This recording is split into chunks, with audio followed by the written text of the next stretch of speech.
parlementaire de la Commission du développement territorial. Nous sommes réunis ce samedi, presque ensoleillé. Bon, mais de toute façon, on a une très belle vue sur la ville ici et on voit que le temps change un peu, donc pas de regret pour les sorties à la campagne.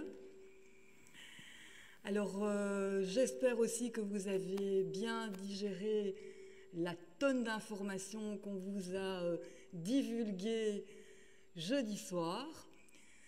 C'était assez important comme matière. C'était une séance, comme vous vous en rappelez, qui était dévolue à une explication sur le processus de travail. Mais rassurez-vous, si tout n'est pas encore bien en ordre dans votre esprit, plein de choses vous seront rappelées au fil du temps. Et puis je pense aussi que rien de tel que la pratique. Et la pratique, elle commence aujourd'hui avec une séance qu'on qualifie séance d'information sur le fond, cette fois-ci. Donc après le processus de travail, le cadre de travail, c'est maintenant la thématique qui va vous être expliquée à travers les interventions de nombreux experts. Et cette thématique, je la redis encore une fois ce matin, c'est celle de la diversité dans la ville, compte tenu de toutes les fonctions d'une ville. Donc, au fond, c'est comment nous, à travers nos activités, nos besoins, que sont le logement, la mobilité, tous les services collectifs dont nous avons besoin au quotidien, eh bien, s'intègrent ou se mettent à côté de la vie naturelle qui se trouve dans la ville. Nous ne sommes pas seuls, il y a des animaux, il y a des plantes, il y a des micro-organismes. Mais bon, je vais m'arrêter là parce que justement, les experts qu'on va entendre aujourd'hui vont expliquer cela beaucoup mieux que moi. Alors, il y a des choses qui vont se passer ici. On va aussi participer et les facilitateurs et Tris vont vous expliquer cela. Il y a des choses qui vont se passer ensemble, il y a des choses qui vont se passer en petits groupes. Mais ce qui est important de savoir, vous allez évidemment entendre, prendre des notes, mais il faut savoir que toute la matière que vous allez pouvoir recevoir aujourd'hui, vous allez pouvoir la consulter après, donc soit sous forme écrite, parce que chaque expert va mettre sur une plateforme, les services vont mettre sur une plateforme des contributions écrites, mais aussi vous pourrez revisionner les films qui ont été donc enregistrés aujourd'hui des travaux. Et comme on ne se reverra que dans 2 semaines, vous aurez vraiment l'occasion alors de poursuivre ce travail, si vous voulez, ce travail, et de vous approprier le travail qui est fait aujourd'hui.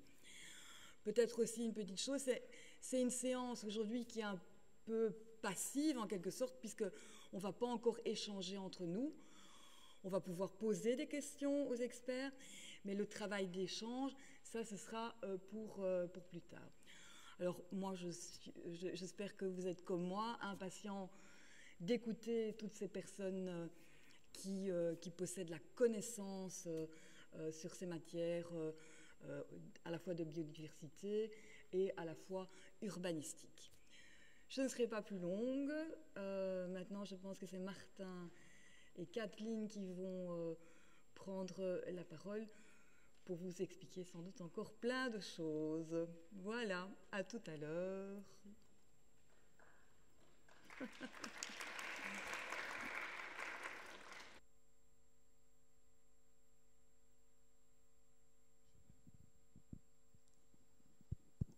Ja, ik denk het wel.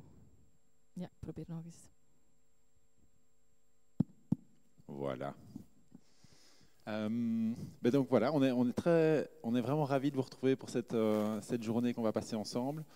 Je pense, une fois de plus, on peut aussi vraiment vous remercier de dédier tellement de temps, des journées de week-end, quand parfois il fait beau dehors, et surtout du mois de mai, pour en fait, donner vraiment votre temps, votre énergie pour participer à ces commissions délibératives. C'est pas rien hein, de vraiment, en termes d'engagement, donc merci beaucoup d'être là.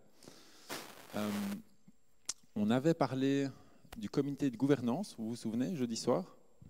Et donc, sur la petite fiche, il était indiqué, est-ce que vous êtes partant de faire partie de ce comité de gouvernance qui consiste à venir en fin de réunion à chaque fois pour un citoyen et une citoyenne et donner un retour en disant, mais voilà, comment ça s'est passé pour nous, qu'est-ce qui était plus agréable, qu'est-ce qui était moins agréable, est-ce qu'il y a eu des moments qui étaient plus longs, des moments plus difficiles à comprendre, etc. etc. Et vous pouviez cocher sur les petites fiches en disant, mais moi, ça m'intéresse ou pas. Aujourd'hui, en fin de journée, on fera le tirage au sort, l'élection des 2 personnes qui feront partie du comité de gouvernance. Mais donc, si vous hésitiez encore jeudi à vous inscrire, c'est encore possible. On va disposer des chapeaux ici à partir de midi, et donc vous pourrez mettre votre nom sur un petit papier. Si vous avez déjà coché les fiches, c'est bon, ça s'est pris en compte. Mais si maintenant vous dites, en fait, moi, ça m'intéresse quand même de participer à ça, alors vous pouvez tenter votre chance et mettre votre nom sur un papier, et vous serez tiré au sort en fin de journée. Voilà. Oké, dan gaan we nu kijken wat we vandaag gaan doen. Wat is de agenda van de dag? Vandaag, dus in heel het proces, we hebben jullie dat uitgelegd, donderdag. Vandaag is een dag van informatie. U gaat heel veel informatie krijgen over het onderwerp biodiversiteit. Wat is dat? En in de link ook met het leven in de stad en alle functies van de stad. Hè. We werken in de stad, we wonen in de stad, onze vrije tijd speelt zich af in de stad, onze kinderen groeien op in de stad, dus al die functies zullen aan bod komen vandaag. We gaan daarvoor verschillende referentiepersonen aan het woord laten. Jullie gaan experten horen, we gaan die straks ook voorstellen. Experten horen, mensen ook vanuit burgerbewegingen ook onder andere. De bedoeling vandaag is echt dat u het onderwerp begrijpt. We gaan vandaag nog niet in debat, hè, zoals we ook donderdag hebben laten zien. Dus vandaag gaan we mensen horen uit het veld. En dan pas in een latere fase gaan we echt debatteren en naar aanbevelingen toewerken. Dus vandaag, het eerste wat er gaat gebeuren, om 10 uur gaan we dus de eerste voorstelling hebben door een aantal sprekers. De eerste voorstelling gaat gaan over biodiversiteit. Wat is dat nu? Hoe moeten we dat verstaan? Een aantal sprekers uit het Brusselse veld gaan dan aan het woord komen. En dan ziet u op puntje 3, dan gaan we een aantal roterende workshops doen. We hebben bewust ervoor gekozen dat de sprekers zich kort voorstellen en heel kort gaan spreken. Dus u gaat vandaag geen PowerPoint-presentaties zien. Dus ik nodig jullie uit om dingen te noteren voor uzelf. Zoveel als u wilt. Een woord of alles wat de sprekers zeggen. Gewoon op een manier die voor u werkt en die voor u nuttig is. Nadien gaat u in kleine groepen werken en die gaan ook begeleid worden door facilitatoren. U gaat dan in 3 groepen verdeeld worden en in elke groep gaat 1 van de sprekers komen aan wie u vragen kan stellen. Vragen ten opzichte van wat ze gezegd hebben tijdens de presentatie hier. Vragen over, heb ik het allemaal goed begrepen wat die persoon zegt? Het kan zijn dat sommige mensen dingen gaan zeggen waar u het totaal niet mee eens bent. Stel voor, laat dat vandaag gewoon gebeuren. Vandaag hoeven we het niet eens te zijn met elkaar. Vandaag gaan we niet in debat. Vandaag gaan we vooral luisteren naar wat hebben die mensen van het terrein me te vertellen. Wat begrijp ik daaruit? En stel gerust heel veel vragen. Daarvoor dienen de workshops. Er zijn dus, zoals gezegd, facilitatoren die dat begeleiden. En ook qua taal, dat hebben we donderdag ook gezegd. Qua taal is het taal gemengd en de facilitatoren zijn allemaal tweetalig. Dus het zal wel sowieso lukken dat elk zijn taal kan spreken en dat we elkaar gaan verstaan. En in de namiddag doen we eigenlijk nog een keer hetzelfde terug, maar dan met een aantal andere sprekers. Dus eerst een voorstelling hier in de zaal, daarna gaat u in kleine zalen, in workshops en de sprekers gaan 1 per 1 bij u komen en u heeft telkens een half uur om aan een spreker vragen te stellen. Om te zien, heb ik begrepen wat die persoon me te vertellen heeft vandaag. En dat is eigenlijk grosso modo de agenda voor vandaag. Et donc, vous nous avez déjà rencontrés jeudi dernier, mais vous n'avez pas encore rencontré toute l'équipe de facilitateurs qui seront là pour vous accompagner aujourd'hui, le week-end de délibération aussi, encore un jour après. Et donc, j'invite tous les facilitateurs et facilitatrices à se lever. Voilà, et comme ça, vous pouvez les reconnaître, vous les retrouverez dans les groupes. C'est eux qui vont modérer les discussions dans les groupes. Et vous pouvez les applaudir. Ouais.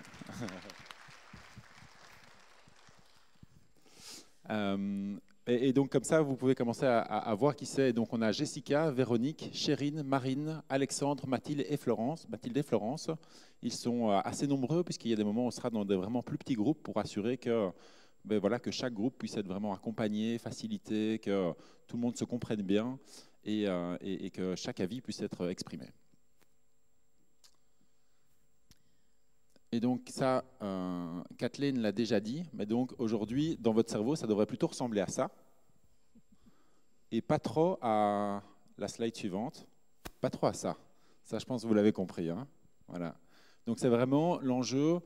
On a tous peut-être déjà des avis, on a tous déjà peut-être des opinions, et souvent on a envie de les exprimer, et ce sera vraiment bienvenu, il y a vraiment un espace pour le faire.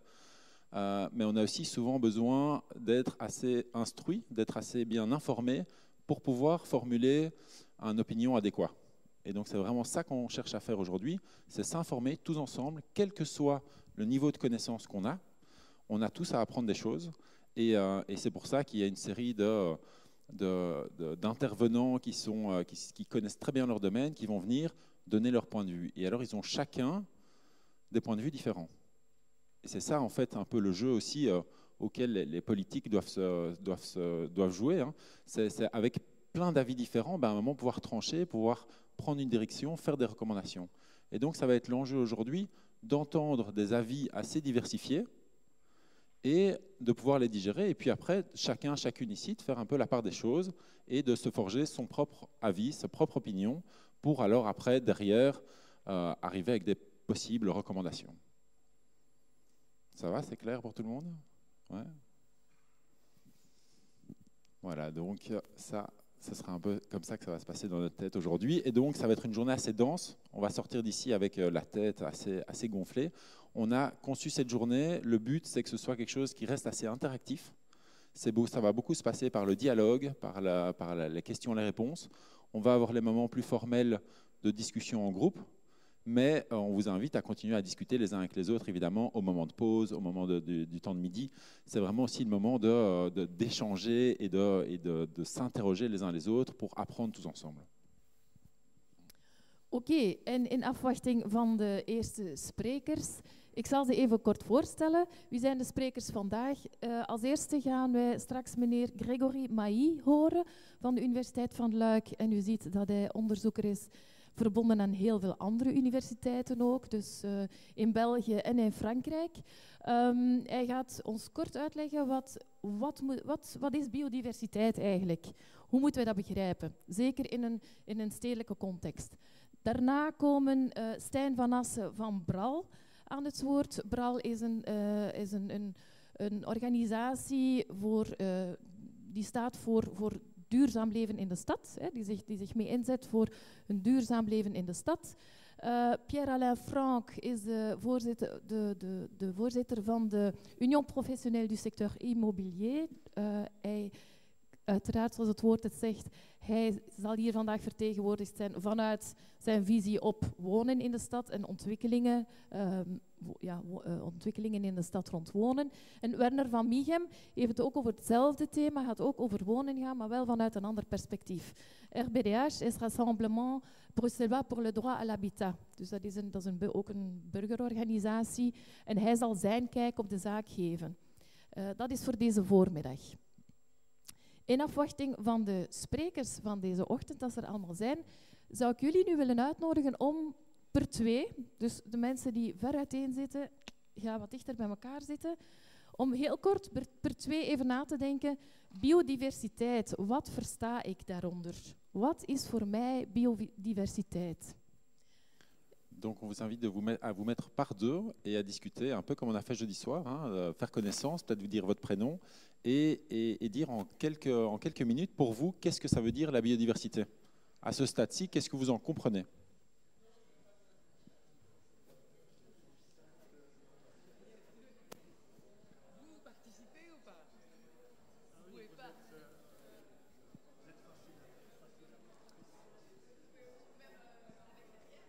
Avec votre voisine de derrière, voilà, c'est très bien.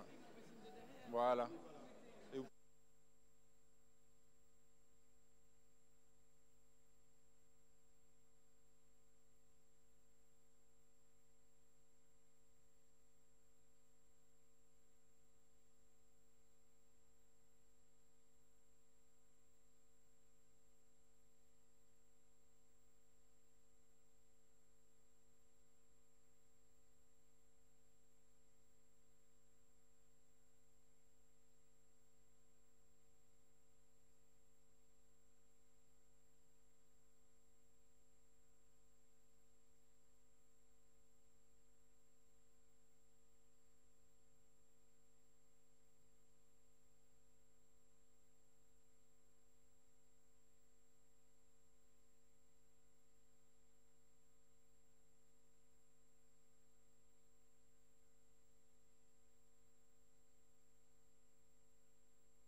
vragen stellen. Van wie ben je, waarvoor staat er al, jullie organisatie, dan heel kort jullie kunsten maken.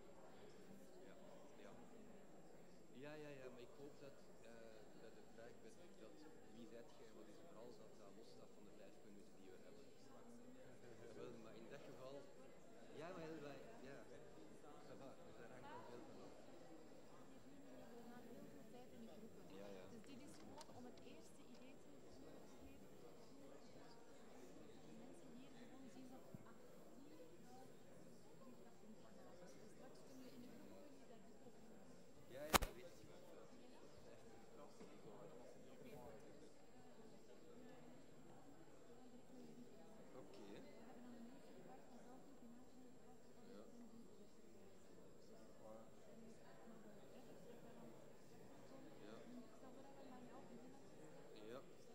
ça va.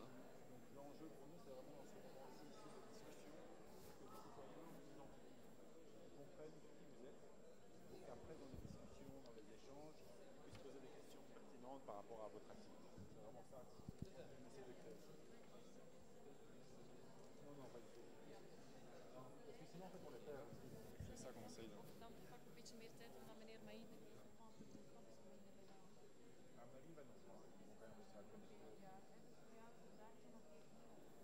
kijken jullie als wel naar de biodiversiteit. J'introduis maintenant pour dire qu'on va faire ça, que M. Maillet puisse y arriver. Voilà. Voilà, l'échange a pris un petit peu plus de temps que prévu. Je vais vous demander de revenir à votre attention, enfin plutôt de m'écouter. Voilà. On avait annoncé qu'on allait avoir Monsieur Maillet qui allait faire un exposé, une introduction sur, un peu pour définir ce qu'est la biodiversité et qu'on le comprenne bien tous ensemble. Et j'allais vous annoncer qu'on n'arrivait pas à le connecter, mais visiblement, il est là. Donc on a finalement réussi à ce que vous nous rejoigniez, Monsieur Maillet. Bonjour. Oui, bonjour. Bonjour. Est-ce qu'on vous entend bien? Vous m'entendez? Est-ce que vous entendez? Un petit peu. Ça pourrait être un petit peu plus fort. Moi, je ne sais pas faire beaucoup mieux. Est-ce qu'à la technique, on sait monter un petit peu le volume? Je vois qu'ils disent oui. Est-ce que vous pouvez parler de nouveau?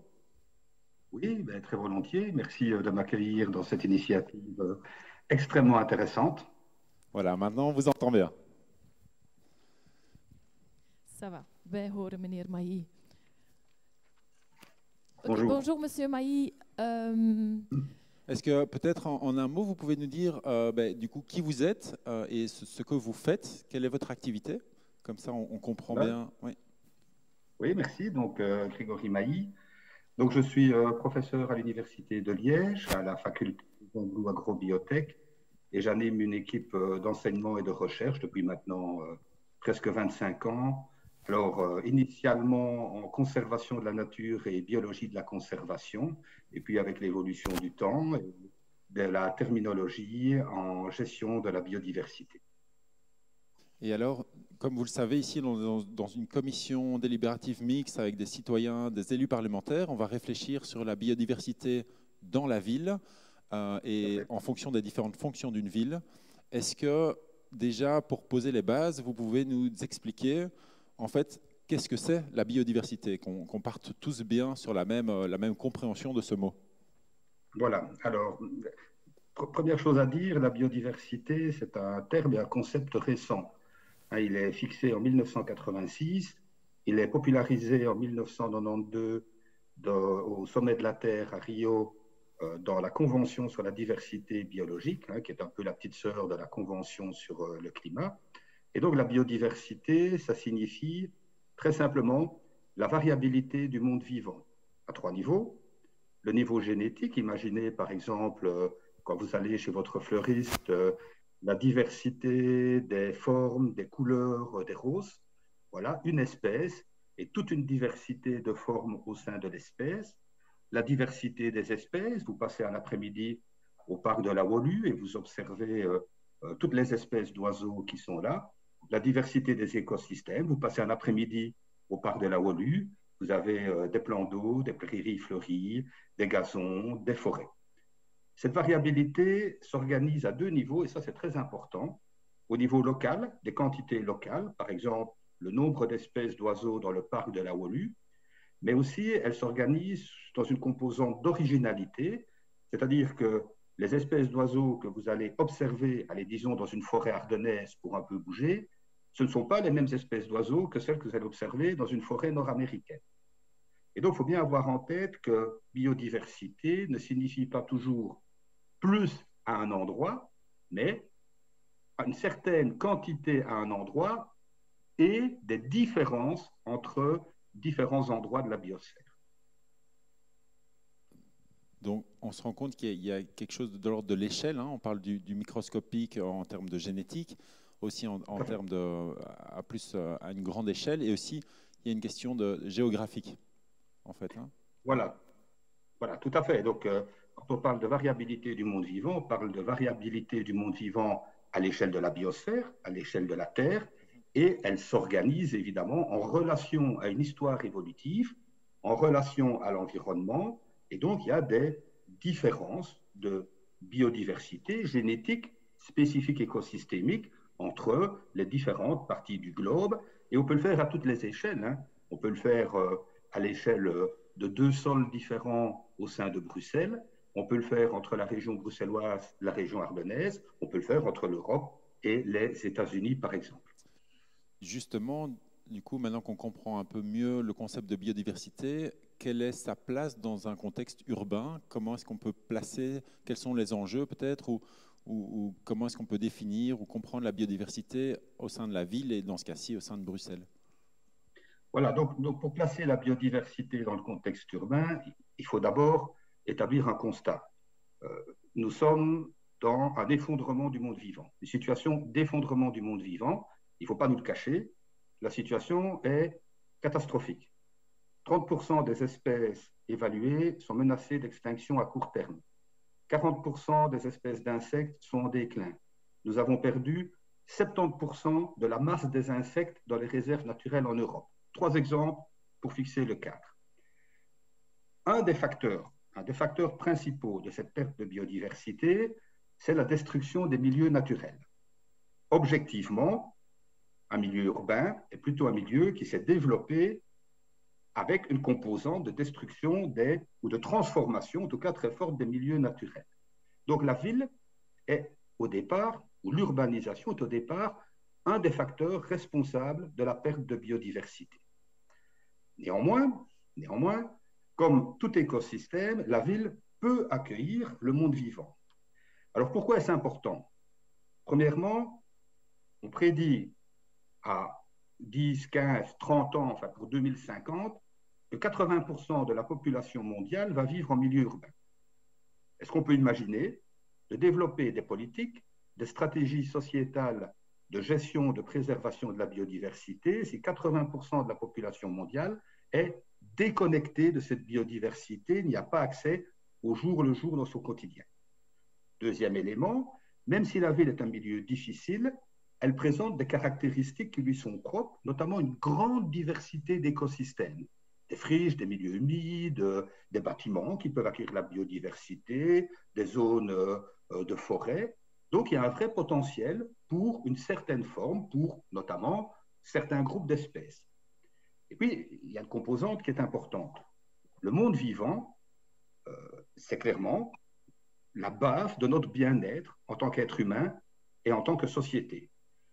Le monde vivant, nous sommes des êtres vivants, nous sommes connectés au monde vivant. Le monde vivant nous procure tout un ensemble de services, des biens, de la nourriture, des matériaux, des services de régulation du climat. Si vous faites le lien entre la déforestation de l'Amazone et les grands cycles climatiques, vous pouvez ramener ça à l'échelle d'une ville, par exemple le contrôle des îlots de chaleur, des inondations, et puis toute une série d'opportunités immatérielles, de bien-être, de délassement, d'inspiration artistique.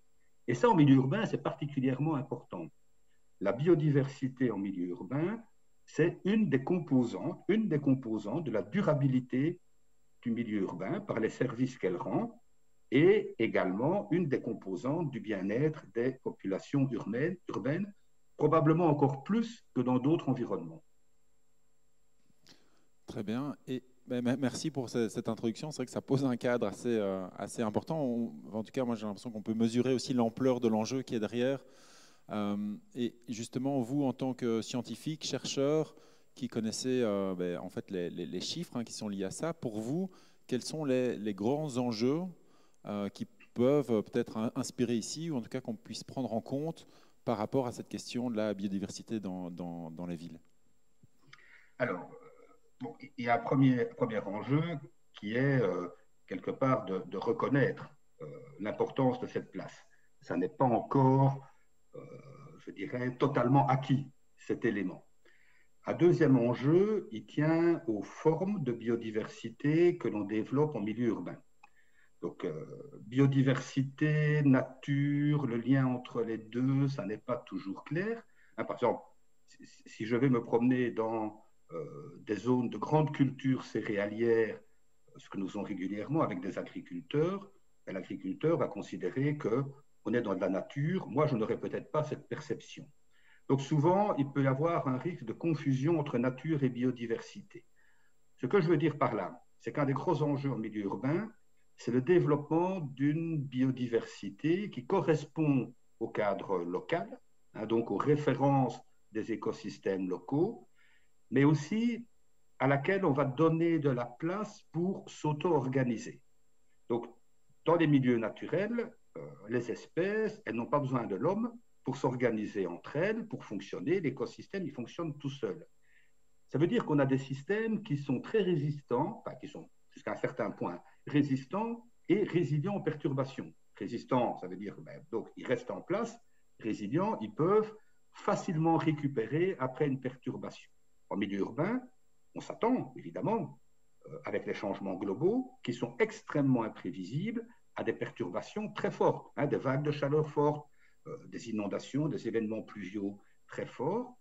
Donc l'auto-organisation des systèmes, laisser dans les systèmes urbains, dans les écosystèmes urbains, une place pour que la nature, la biodiversité s'organise elle-même, ça c'est vraiment un gros enjeu.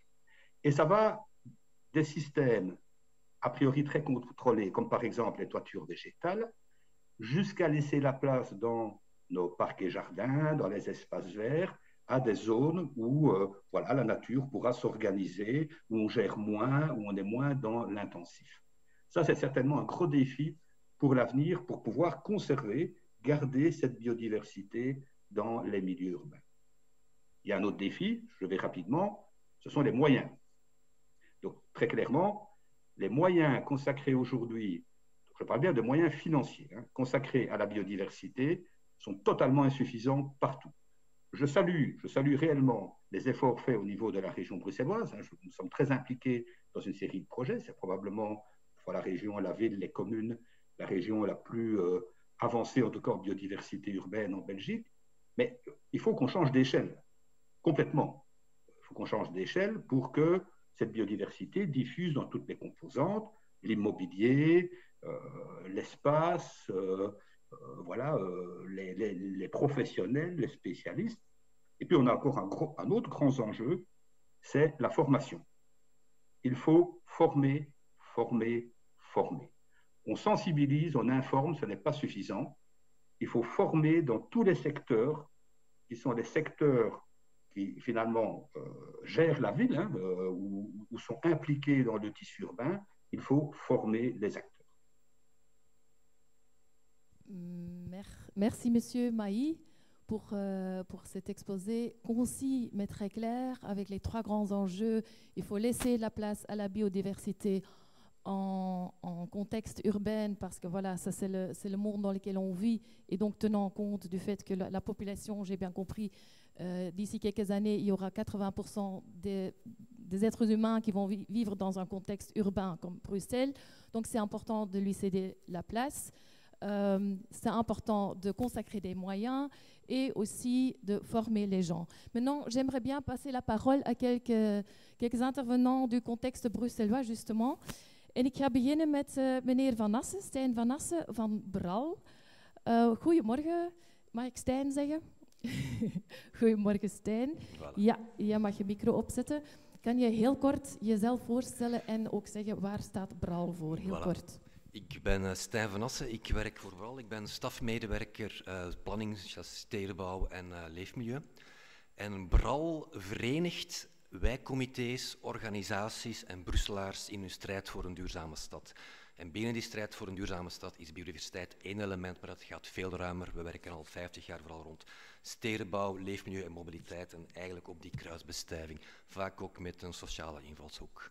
Ja, dus stedenbouw, mobiliteit en leefmilieu.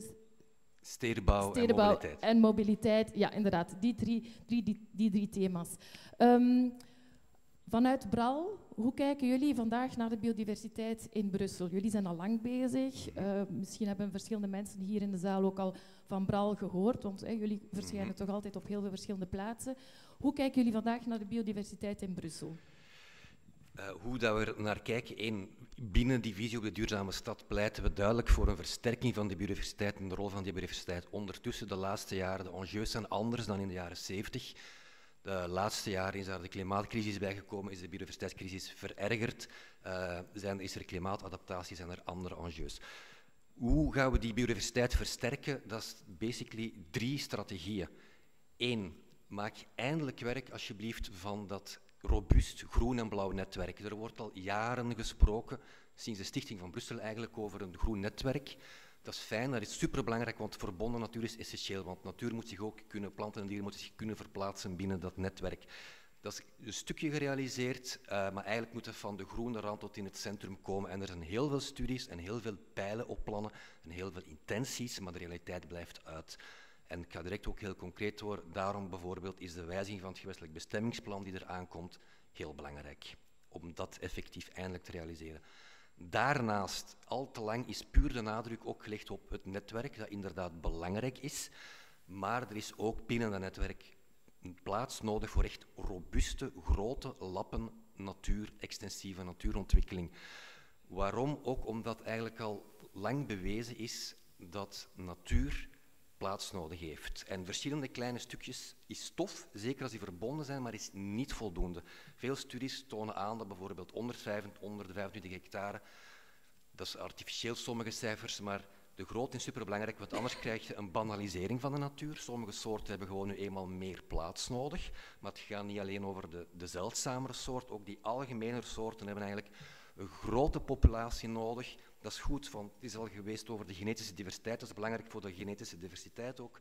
Het voortbestaan van veel soorten, maar ook om van daaruit zich te verspreiden over het netwerk. Dus die grotere zones zijn echt een boost op dat netwerk en zijn dus ook essentieel voor dat netwerk.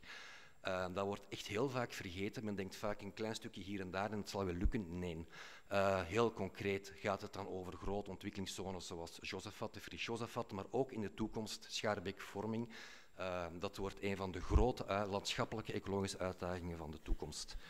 Daarnaast hebben we de kleinere stapstenen, en daar wordt vaak over gesproken, dat zijn de geveltuintjes, de vergroening van de speelplaatsen, algemene vergroening, dus die laat duizend bloemen bloeien, zullen we zeggen. Die heel vele kleine stapstenen, die zijn ook belangrijk. En daarvoor zijn er al verschillende strategieën opgezet. Ik denk bijvoorbeeld wat er voor een stuk nog ontbreekt, is inderdaad die mentaliteitswijziging. Want we zien bijvoorbeeld nog altijd in sommige industriezones dat de eigenaar heel graag zijn gazon heel kort maait, terwijl er heel veel zeldzame planten in groeien. Dit stadium zouden we al lang voorbij moeten zijn, maar helaas moet je die persoon nog contacteren enzovoort en daarvoor lobbyen. Dus, en heel concreet, als je je stad op grote schaal wilt stapsgewijs vergroenen, moet je ook weten waar dat kan. En het is wel interessant, in de stad Brussel is voor het eerst een soort van atlas van de ondergrond gemaakt, waardoor dat je een zicht krijgt op wat waar mogelijk is. Want heel onze ondergrond zit vol leidingen, tubes, etc. Ja, oké, heel interessant. Dus 3 strategieën hoor ik je zeggen. Enerzijds, het netwerk is belangrijk om dus de natuur van buiten de stad in de stad te krijgen en dat die natuur zijn weg kan vinden door dat netwerk. Maar daar zijn de grote lappen grond, zoals je zegt, ook heel belangrijk, zodanig dat die biodiversiteit echt kan groeien. Maar ook de kleinere initiatieven, elke bloem aan elke gevel van elk huis is ook belangrijk, zeg je. En ik hoor je zeggen, Brussel heeft een bestemmingsplan, maar er is werk aan dit bestemmingsplan om dat netwerk en die grote lappen in kaart te brengen. En ik hoor je ook zeggen, een atlas van de grond, dus om te weten van wat is er waar mogelijk in Brussel. En er is nog heel veel andere, en de tijd is kort, ik wil de andere mensen hun woord niet afnemen. Creativiteit in de planning, want er zijn heel veel valse tegenstellingen tussen bijvoorbeeld betaalbaar wonen en natuur of betaalbaar wonen en natuur en industrie. Maar met de nodige creativiteit, die is er, maar dat is door de Brusselse complexiteit vraagt dat ook een beetje planningsmoed en om op lange termijn te denken. Oké, en we hopen dat we die creativiteit hier in deze commissie gaan vinden. En daarmee geef ik graag ook het woord verder aan de volgende twee sprekers. Et je vais peut-être commencer par monsieur Pierre-Alain Franck, qui représente l'Union professionnelle du secteur immobilier. Et du coup, est-ce que vous pouvez nous expliquer en fait, en quelques mots, cette union professionnelle du secteur de l'immobilier, de quoi ça correspond en fait, qu'on comprenne bien tous de quel point de vue vous parlez et qu'est-ce que vous représentez. Très bien, bonjour tout le monde. Donc, mon nom est Pierre-Alain Franck, je représente effectivement l'UPSI. L'UPSI, c'est l'Union professionnelle secteur immobilier. En gros, ce sont tous les développeurs d'immobilier. Ça peut être des projets de construction neuve, comme des projets de rénovation. Ça concerne tant le logement que le bureau, que le commerce. En gros, tout ce qui est développement immobilier en région bruxelloise. Des acteurs connus, probablement par vous tous, sont Thomas Epiron, Matexi, Athénor, BPI. Voilà, tout un ensemble d'acteurs qui font des projets relativement importants, on va dire. Tous les projets immobiliers d'envergure, tout ce qui est bâtiment. Et donc, on peut se poser la question de dire, mais en fait, comment cohabiter, comment fonctionner ensemble, quand on entend qu'il y a ce besoin de biodiversité, et comment est-ce que ça peut être pris en compte, de votre point de vue, dans votre activité? Alors évidemment, c'est un sujet assez récent, il faut bien le reconnaître, dans le secteur immobilier. On parlait de nécessité de formation. La formation se joue aussi au niveau du secteur immobilier, c'est assez évident. Alors, comment est-ce qu'on l'intègre? J'ai envie de dire qu'on l'intègre comme tout un ensemble d'autres normes qui sont plus larges que simplement la biodiversité. C'est la durabilité au sens large, c'est la gestion des eaux, c'est la qualité de l'architecture, la qualité de l'urbanisme. En fait, c'est tout un processus, j'ai envie de dire, législatif qui s'impose au secteur, parce que le secteur immobilier est avant tout un intermédiaire entre d'un côté un territoire, avec ses bâtiments, avec sa biodiversité, avec toutes ses caractéristiques propres, et puis une population qui augmente de manière assez importante dans toutes les villes du pays. Pourquoi? Parce qu'on a un stop à l'étalement urbain qui est décrété, un beton stop en Flandre et un SDT en Wallonie. Et donc, là-dedans, les villes sont amenées à se densifier. On est amené à devoir développer du logement, mais aussi toutes les fonctions annexes, les équipements, les infrastructures, les bureaux, les commerces. Et donc, l'opérateur privé que je représente ici, il joue son rôle dans la mesure où il est cet intermédiaire entre ce territoire et ce besoin de créer des infrastructures, des bâtiments, des logements. Et donc, la question, c'est comment est-ce qu'il doit faire? Et comment est-ce qu'il doit faire? Un promoteur, en fait, il est soumis à un ensemble de règles, de réglementations, de législations. Et pour peu qu'on intègre la biodiversité de manière assez importante dans toute cette régulation, le promoteur privé n'a d'autre solution que de s'y plier. Voilà, pardon. Et donc, il le fera, sinon il n'obtient pas les permis. Les permis sont décernés par les autorités publiques, communales comme régionales. Et donc, c'est un dialogue qui s'installe entre les contraintes locales, parce que M. Mailly le disait, chaque région est différente, mais chaque parcelle est différente. Chaque projet impacte ou est impacté de manière différente sur la biodiversité. Et donc, il convient de travailler avec des spécialistes. Voilà, c'est toute une chaîne qui se met en place. La chaîne, elle commence dès le financement des projets. Vous n'êtes pas sans savoir que les promoteurs font appel à des financements, que ce soit des banques ou des financements alternatifs. Je prends l'exemple des financements alternatifs. De plus en plus de tiers investisseurs sont sensibles au fait, ah tiens, est-ce que ce projet immobilier respecte tout un ensemble de normes, de contraintes, notamment liées à la biodiversité? S'ils ne le font pas, le promoteur n'obtient pas les financements.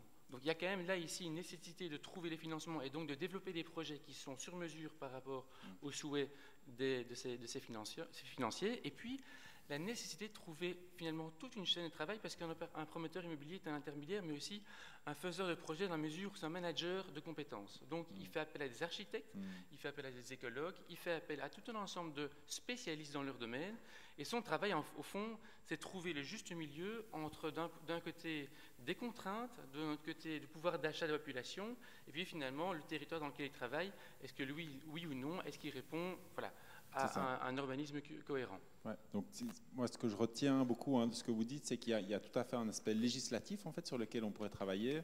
C'est d'ailleurs un peu des choses qui vont émaner d'ici. Les recommandations peuvent en fait faire acte de loi par la suite et vraiment changer un peu la manière dont ça fonctionne. Donc travailler sur l'aspect législatif, travailler sur les compétences, les connaissances aussi, d'avoir des acteurs qui sont informés et qui sont actifs dans ce domaine-là, et aussi travailler sur l'aspect du financement et d'avoir des projets qui fassent sens, ou en tout cas des fonds ou une entrée financière qui soit investie par rapport à cette question, par exemple, de la biodiversité. Est-ce que par rapport à cet aspect législatif, qui va être quand même quelque chose qu'on va pas mal regarder ici, comment est-ce qu'on peut changer les règles du jeu d'une certaine manière pour que ce soit de plus en plus pris en compte? Comme vous le dites, c'est quelque chose qui est assez récent dans le milieu de la construction. Est-ce que vous avez des perspectives, des idées, des choses où vous dites, tiens, ça, c'est des choses qui pourraient être mises en place, des accents que vous pensez qui pourraient être pertinents? Alors, je pense très honnêtement, je pense que le secteur immobilier doit ici être relativement humble en la matière. Je ne pense pas qu'on a des leçons quelconques à donner à ce niveau-là. À vrai dire, on appliquera les règles qu'on nous impose. Soyons bien clairs là-dessus. Et c'est là, je pense, le rôle de tout un ensemble de spécialistes, mais aussi de la société civile. Et je ne le dis pas ici parce que j'ai envie de plaire à la société ici présente, c'est simplement une réalité. On n'est pas des spécialistes en écologie ni en biodiversité. On applique des règles qui nous sont imposées. Et donc, j'ai vraiment envie de me substituer à ça ici. Certainement pas me profiler comme un grand spécialiste de la biodiversité. Et aucun, j'ai envie de dire, représentant de mon secteur n'a réellement autorité à le faire, je pense.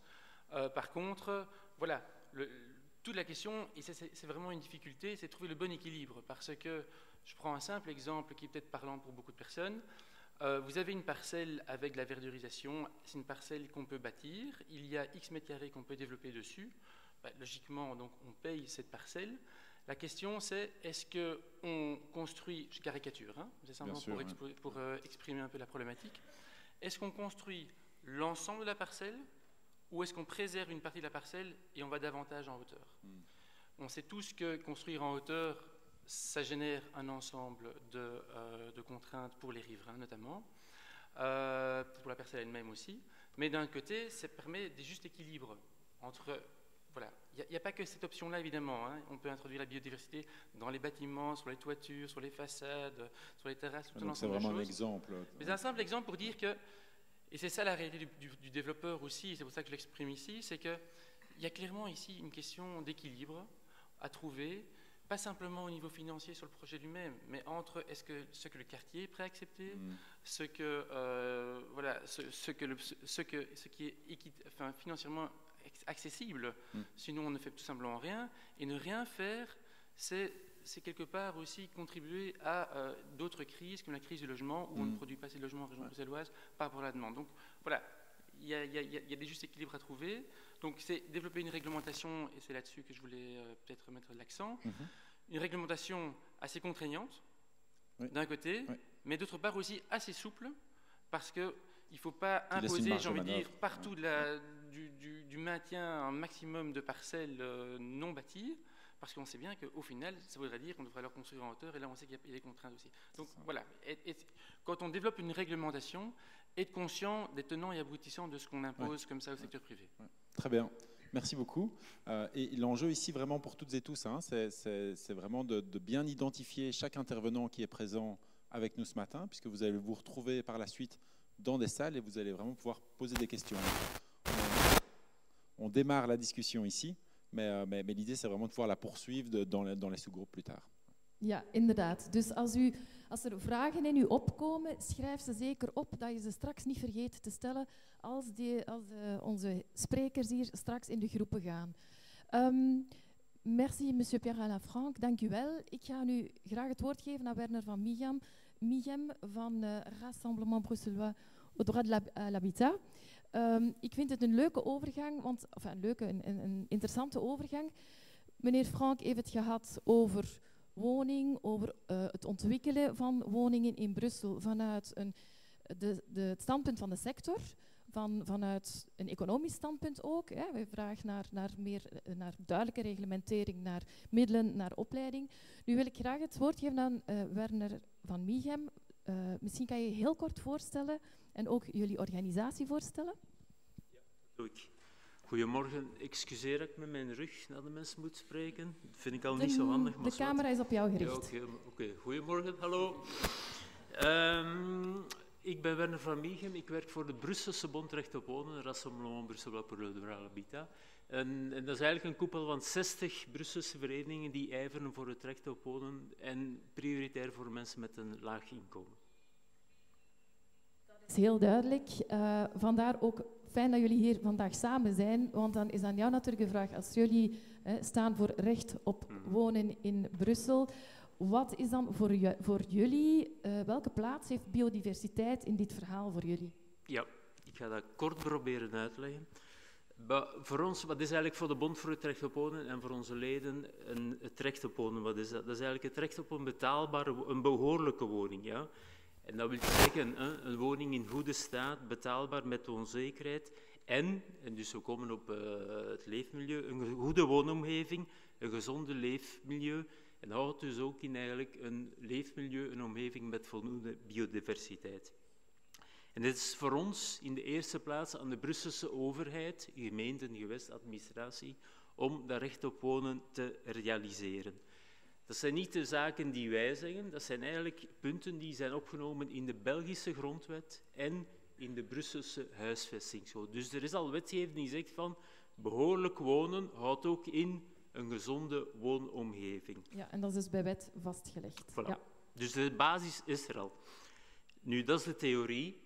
In de praktijk, en dat weet u even goed als ik, hebben tot nu toe veel Brusselse gezinnen geen behoorlijke woning, geen degelijke woonomgeving. En u weet ook dat veel wijken, vooral in het centrum van deze stad, van dit gewest, nood hebben aan meer groen, meer water, meer gezonde lucht, meer biodiversiteit. En een fundamenteel punt, en ik zou willen dat dat in de rest van de debatten dat in uw hoofd zit, de toegang tot een goede en gezonde woonomgeving, biodiversiteit, is in Brussel sociaal ongelijk verdeeld. Ja? Er is een grote ongelijkheid in toegang tot goede, degelijke woonomgeving. U weet ook dat vele tienduizenden gezinnen op zoek zijn naar een betaalbare huurwoning of koopwoning. En u weet ook, ik heb gezegd, het is aan de overheid om recht op wonen, behoorlijk wonen, een goede woonomgeving, om die zaken te realiseren. Wel, diezelfde overheid beschikt in Brussel over een aantal terreinen waar woningen en andere infrastructuur zou kunnen, en ik zeg zou kunnen, gebouwd worden. En daar denk ik, en recent zijn dat terreinen in het nieuws zijn gekomen, Weststation in Molenbeek, Josepha in Schaarbeek, Witte Vrouwen in Sint-Pieters-Woluwe, Wiels in Vorst enzovoort. Ons principe is, voor de Bond voor het Recht op Wonen, op terreinen die in handen zijn van de overheid en die ook in handen moeten blijven van de overheid, dat daar, wanneer die terreinen gebouwd worden, ik herhaal nog eens, wanneer, ik zeg niet dat ze allemaal systematisch moeten volgebouwd worden, dat die gebouwen, dat daar 60% sociale huurwoningen komen en 20% sociale koopwoningen. En dus die terreinen moeten niet in handen komen van of worden gebruikt voor dure private woningen. Die terreinen moeten worden gebruikt voor gemengde projecten waar biodiversiteit ook zijn kans krijgt. Wil dat zeggen dat al die terreinen moeten worden volgebouwd? Ik denk het niet. Ja? Dus juist in de centrale wijken waar er nood is aan meer groen, meer water, gezonde lucht, moet niet alles worden volgebouwd. Maar wel volgens ons in de duurdere groene wijken van de tweede kroon, waar meer sociale woningen moeten worden realiseerd. En dus kun je zo werken rond die sociale ongelijke toegang tot meer groen, meer natuur, meer gezonde woningen. Ik denk, en daarmee wil ik besluiten, dat de uitdagingen voor Brussel enorm zijn. Ja? En ik denk dat er fundamentele keuzes moeten worden gemaakt. En ik hoop het echt, dat deze commissie en deze werkzaamheden, de komende weekends, proficiat en goede moed, dat u kan bijdragen met uw voorstel tot die keuzes en die grote uitdagingen. Oké, dank u wel. Succes en tot straks. Dus dank u wel. Dus Ja. wij hebben u horen zeggen, er is een wetgeving die bepaalt dat elke mens recht heeft op behoorlijk wonen. En behoorlijk wonen is betaalbaar en omvat ook een aangename omgeving. Biodiversiteit zit daarin. U hebt ook gewezen naar een aantal wijken heel centrale wijken in de stad, heel dense wijken in de stad, waar er meer nood is aan biodiversiteit. U hebt gewezen naar een aantal plaatsen in de stad en in het gewest, want het is niet alleen de stad Brussel, het is heel het gewest, waar er potentieel is tot ontwikkeling. En daar, zegt u, daar zou u graag de klemtoon leggen op sociale huisvesting. Als er daar iets ontwikkeld wordt, dat er 60% aan sociale huisvesting daar ontwikkeld wordt. Welke concrete uitdagingen of ideeën heeft u als organisatie rond die heel dense wijken die we vandaag hebben, waar er gebrek is aan biodiversiteit?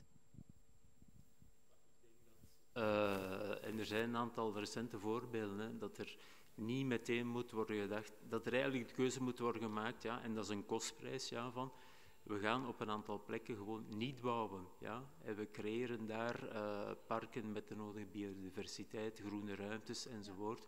En dus ik denk dat er in de centrale wijken gebouwen moeten worden afgebroken. Ja. Er moet niet per se altijd gebouwd worden, omdat er, en het is een beetje tegen mijn winkel dat ik praat, ja, er is een ontzettend grote nood aan betaalbaar wonen.